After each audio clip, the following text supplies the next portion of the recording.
அஸ்ஸலாமு அலைக்கும். எல்லோரும் நல்லா இருக்கும், அல்லாவுடைய மந்தமாக இருங்க. நாங்கள் நல்லா இருக்கோம். இன்றைக்கி தேங்காய் பால் சொதி வைக்க போகிறேன். பச்சை புளி ரசம் சொல்கிறோம்ல, அதை தேங்காய் பால் சொதின்னு சொல்கிறது. அதுக்கு இங்கே பாருங்கள், வெங்காயம், காஞ்ச மிளகா, கொஞ்சோண்டு புளி, ஒரு தக்காளி, பச்சை மிளகா, வெள்ளைப்பூடு, கருவேப்பிலை, மல்லி இலை இதெல்லாம் போட்டு தேங்காய் பால் சொதி இதான் மிக்சியில் தேங்காய் அரைச்சி வந்துருக்கு. இதெல்லாம் வச்சு செய்கிறேன் பாருங்கள். இப்போ முதல்ல அடுப்பு பற்ற வச்சு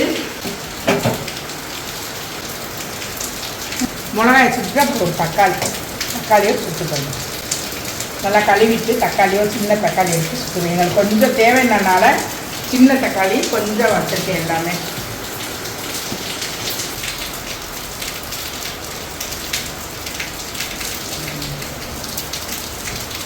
தக்காளி நல்லா சுட்டோன்னே எடுத்து வச்சுருவேன். பொரியெல்லாம் அழகாக வந்துடும். அரைச்சிட்டு உள்ள தேங்காயை பால் பிடிச்சிக்குவோம்.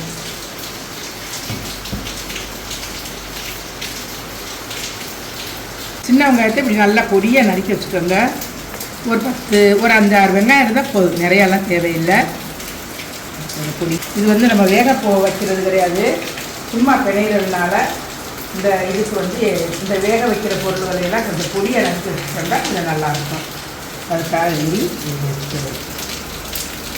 சொதுக்கி அரை மூடி தேங்காய் பால், அதில் தலைப்பால் எடுத்து புளிஞ்சு வச்சாச்சு. 2 பாலில் புளி கரைக்கணும். இது கொஞ்சம் நேரம் ஊறட்டும்.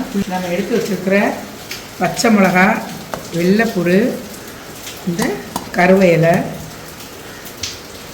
இந்த காஞ்ச மிளகா 3 போட்டு நல்லா நச்சுக்கணும். வேறு இந்த வெள்ளைப்பூடு, பச்சை மிளகா, காஞ்ச மிளகா, கருவேப்பிலையில் அதெல்லாம் ரொம்ப கொஞ்சம் இந்த மாதிரி தட்டினா போதும். இப்போ வச்சுக்கோங்க. இதை தட்டி வச்சுட்டு முதல்ல இந்த புளியை கரைச்சி எடுத்துக்கோங்க. புளியை கரைச்சி இப்படி நல்லா எடுத்துக்கோங்க. புளி கரைச்சி எடுத்தாச்சு. எடுத்ததுக்கப்புறம் இதில் என்ன செய்கிறோம்னா, நம்ம 1-2 நச்சு வச்சுருக்க இந்த பூண்டு, பச்சை மிளகாய் இதில் போட்டுறணும். இதோட இந்த தக்காளியும் போட்டுறணும், இந்த வெங்காயத்தையும் போட்டுறணும். போட்டு எல்லாத்தையும் பிசைஞ்சிடணும்.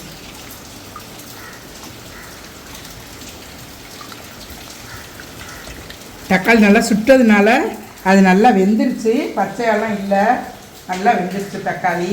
நீங்கள் இது மாதிரி நல்லா தச்சு சுட்டு நல்லா போட்டுக்கலாம். சுட்டு போட்டால் வாசமாக இருக்கும். வேக வச்சு போடாதீங்க, சுட்டு தான் போடணும். இப்போ எல்லாம் பிசைஞ்சாச்சு. அதுக்கு தேவையான உப்பு போட்டுக்கோங்க. போட்டு அதையும் கூட ஒரு கரை கரைச்சிருங்க.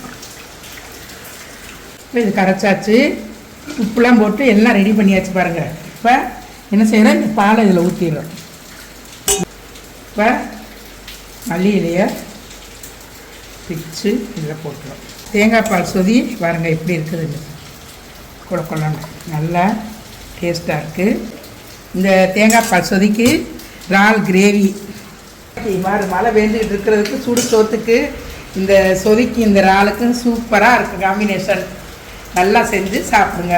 இந்த மாதிரி இறால் கிரேவி நாங்கள் இறால் கிரேவி வச்சுருக்கோம். நீங்கள் எது வேணுமோ உங்கள் சைடிச்சு செஞ்சுக்கலாம். சாதாரண அப்பளம் வச்சு கூட இந்த ரசத்தை ஊற்றி சாப்பிடலாம், இந்த சொதியை ஊற்றி சாப்பிட்லாம். ரசம் மாதிரி தான் இருக்கும், ஆனால் டேஸ்ட்டாக இருக்குது. பச்சை எதுவுமே நம்ம இது அடுப்புலையெல்லாம் வைக்கலை, இப்படியே வச்சு செஞ்சுருக்கு, நல்லாயிருக்கு.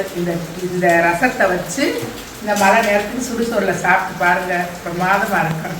நீங்கள் இதை செஞ்சு ட்ரை பண்ணுங்கள். அஸ்ஸலாமு அலைக்கும்.